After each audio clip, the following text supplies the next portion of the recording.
এর থেকে বেশি। নাও রেডি। ফাইনাল স্কেলে জলের হিমাঙ্ক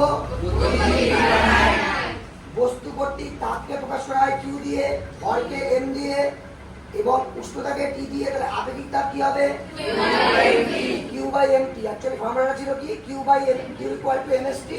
ওখান থেকে এস এর মান কি বেরোবে? Q by M T. শুকনো খাবার সোডার সংকেত NaHCO3। এটাকে আমরা আরেকটা নামে রাখতে পারি, কি নাম?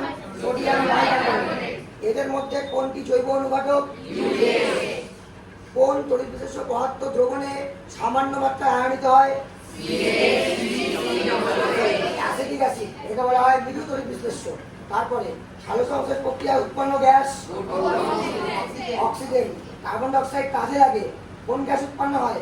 অক্সিজেন। পারদের গলনাঙ্ক কত? গ্রাফাইট রড তড়িৎদ্বার হিসেবে ব্যবহৃত হয়। গলিত ড্যাশের তড়িৎ মিশ্রণে অ্যানোডে ক্লোরিন গ্যাস উৎপন্ন হয়, NaCl।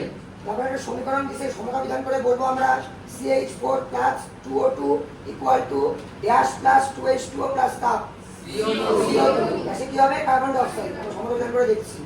অ্যানোড ইলেকট্রন ত্যাগ করায় বিক্রিয়া ঘটে, তাই অ্যানোডে বিজারণ ঘটে। অ্যানোডে জারণ, ক্যাথোডে বিজারণ।